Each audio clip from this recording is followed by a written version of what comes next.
Join me as I challenge myself to step outside my comfort zone and see if living without a safety net can actually help me chase my dreams.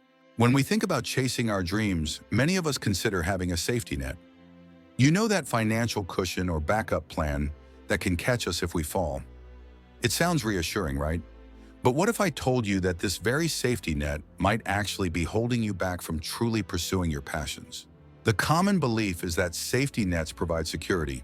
They give us a sense of stability and peace of mind. But let's be honest, they can also create a false sense of security. When we have a safety net, we might feel less inclined to take risks or put in the effort required to succeed. It's like having a parachute that you know will deploy if things get tough, so you don't feel as compelled to navigate through the challenges. This mindset can prevent us from growing and learning. When we're too focused on maintaining our comfort zone, we miss out on opportunities to develop resilience and resourcefulness. Think about it, the most significant accomplishments often require stepping into the unknown and facing uncertainty head-on. By relying on a safety net, we might be undermining our own potential for growth. It's interesting to consider how many successful people have achieved their goals without a safety net. They've had to rely on their wits, determination, and hard work to get by. Take entrepreneurs, for example. Many of them leave stable jobs to pursue their business ideas, often with no guarantee of success. Or consider artists who choose to forego stable careers to focus on their craft. Their stories often share a common theme: they had to overcome fear and uncertainty to achieve their goals. One famous example is J.K. Rowling, who was a single mom living on welfare when she started writing the Harry Potter series. She had no safety net, but she persevered, and her work paid off in a big way. Another example is Steve Jobs, who was fired from his own company and had to start over. His willingness to take risks and face uncertainty ultimately led to some of the most innovative products of our time. The main insight here is that pursuing dreams often requires stepping out of your comfort zone and embracing uncertainty. It's about being willing to take risks and face challenges head-on. This doesn't mean being reckless. It means being strategic and proactive in your pursuit of success. By acknowledging this, we can start to see that a safety net might not be as secure as it seems. In fact, it might be holding you back from achieving your full potential. So what's the takeaway? It's that taking risks and embracing uncertainty can be a powerful catalyst for growth and success. Thanks for watching, and I'd love to hear from you. Share your own experiences with taking risks or pursuing your dreams in the comments below. If you're interested in more content on pursuing your passions, check out my other video on overcoming fear and staying motivated. There is a poison so subtle that most never see it coming, a whisper that sounds reasonable, even responsible, a quiet voice that says, "It's okay if this doesn't work out, you've got something to fall back on." And in that moment, before you've even begun, you've surrendered half of your strength. That poison has a name. Plan B, understand this? With finality, every ounce of energy you give to Plan B is energy stolen from Plan A. Every safety net you weave lowers the fire that should have driven you to fight with everything you have. The mind cannot serve two masters. It cannot be obsessed and cautious at the same time. It cannot be fully devoted while still holding back an escape route. And it is the lack of total commitment that kills more dreams than failure ever could. History proves it. The men and women who built legacies did not tiptoe into destiny with backup plans in their pockets. They burned the bridge, they closed the exits, they swore allegiance to their vision with no possibility of retreat. Julius Caesar, landing his army on foreign soil, ordered his ships to be burned so that his men had no option but to fight forward. Cortez did the same in Mexico, telling his men, "If we are going home, it will be in their ships, not ours." That is the energy of victory. That is the posture of destiny. When Andrew Carnegie decided to dominate steel, he did not hedge his bet with 10 other ventures. He became consumed, obsessed, immovable in his focus. That obsession made him the architect of an empire. When Thomas Edison worked on his inventions, he didn't tinker while keeping a career in reserve. He gave every waking breath to the vision of light of sound of recorded history. 10,000 failures did not move him because there was no other option. Do you see the truth? The world bends to men and women who move without retreat, but most never reach that level of clarity because they leave the back door cracked open. They tell themselves, "If it doesn't work, I'll just go back." Go back to what? To the very life you swore you'd escape, to the mediocrity that suffocates your spirit, to the safety that kills your soul slowly day by day. This is why you feel divided, why you lack the fire you see in those who win. Your will is split, your mind is double, your vision is diluted. Half of you is fighting forward, the other half is whispering retreat. And the battlefield of the mind cannot be won with such hesitation. If you want to know why success feels far from you, examine this. You've been feeding your plan B. You've been watering the weeds that choke out your destiny. You've been giving time, thought, and energy to a life you don't even want. And until you cut it off, until you kill the backup plan, your true plan will always limp instead of run. Think of Henry Ford. When he was told an 8-cylinder engine in one block was impossible, he didn't say, "All right, let's do something safer." He told his men to build it anyway. They failed, he commanded them again, build it anyway. Months passed, resources drained, skepticism rose. Still his answer was the same, build it anyway. That decision created the foundation of an industry.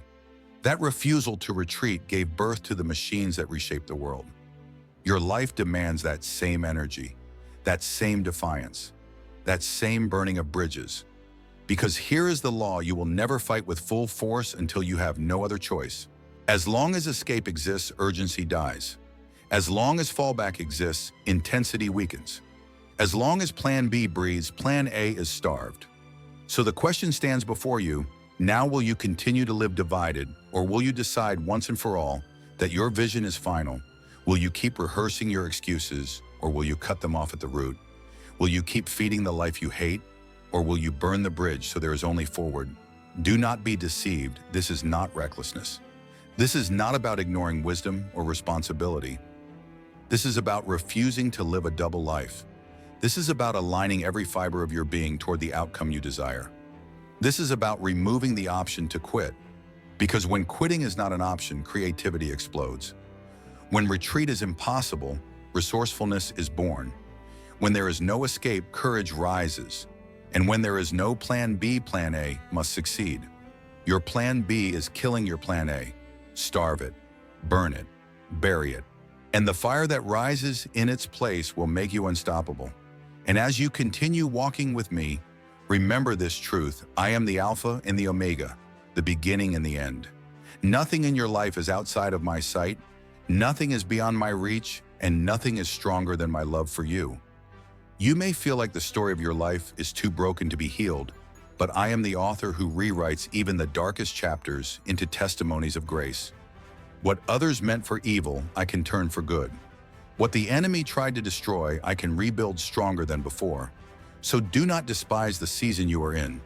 Even in the silence I am working. Even in the waiting I am shaping.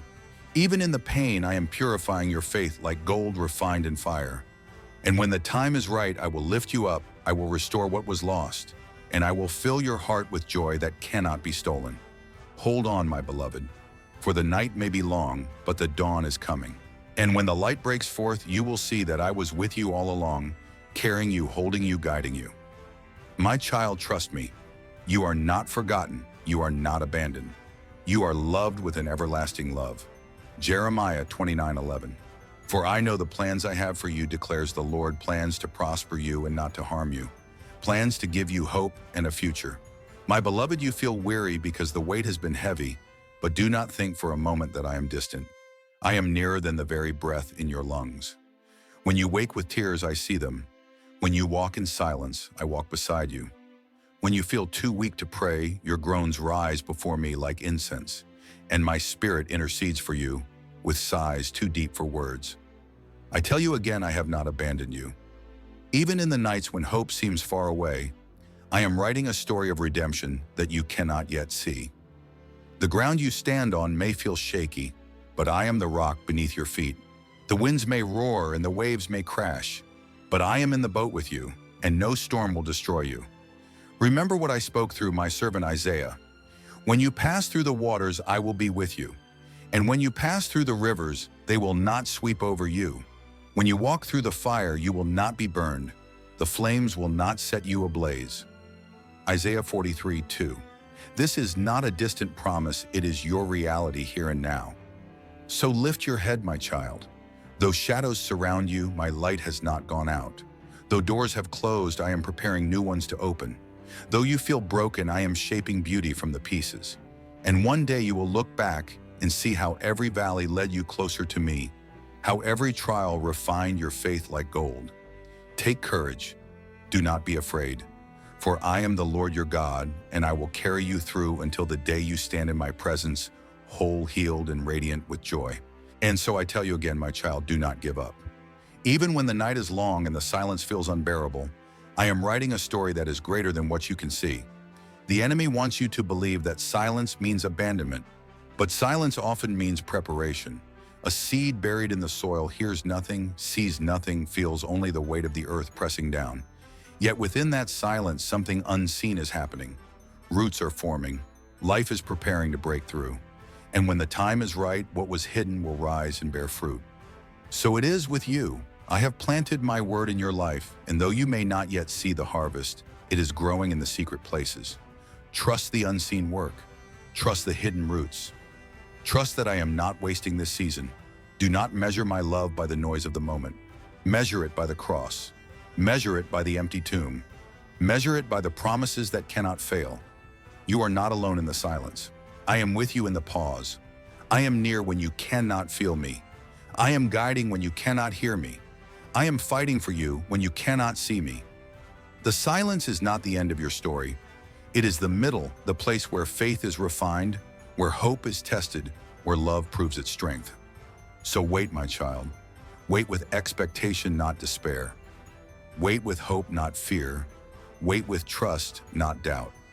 For I am faithful, and when I speak again, the silence will make my voice even sweeter. And still I say to you, my child, remain steadfast. For the crown of life is not given to those who start with enthusiasm and then faint, but to those who endure until the end. Do not be shaken by what others say, for their opinions rise and fall like the wind.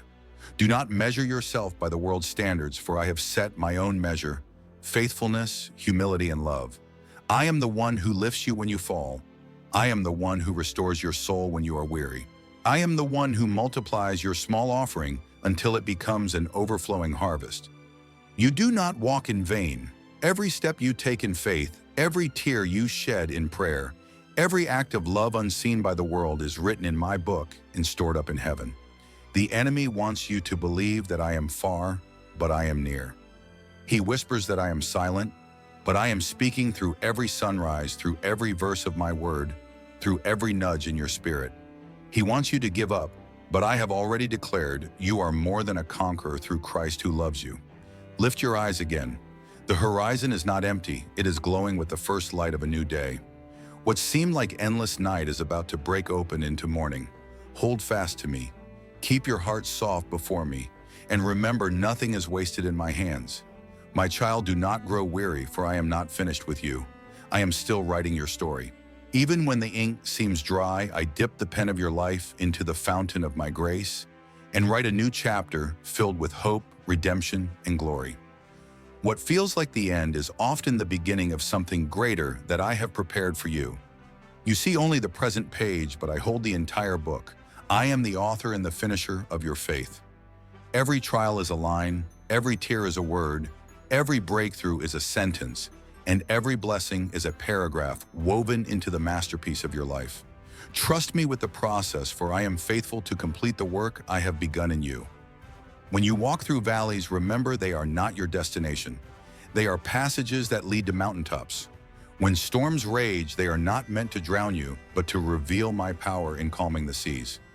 Even the wilderness is not wasted. It is the place where I speak most clearly, where I train your heart to depend on me, where I turn dry ground into streams of living water. My beloved, I do not waste pain. Every wound I touch becomes a testimony. Every loss I redeem becomes a doorway to something eternal. You may not understand now, but one day you will look back and see that nothing was in vain. The fire that tested you did not consume you, it refined you. The weight that pressed on you did not crush you, it prepared you. Hold fast to my word, for it is unshakable. Heaven and earth may pass away, but my promises stand forever. I have sworn by my own name, and I do not lie. What I have spoken will come to pass. I am not slow in keeping my promises, as some understand slowness. I am patient, working all things in the fullness of time. Therefore, do not fear tomorrow. Do not be anxious about what you cannot control. Lift your eyes to me, for I am your provider, your protector, your father, and your friend. The sparrows do not worry, yet I feed them. The lilies do not toil, yet I clothe them in beauty. How much more will I care for you, my beloved child? Rest in my presence. Let my peace guard your heart and mind. Let my spirit breathe new strength into your soul. You are not forgotten, you are not forsaken. You are mine, and I am yours forever.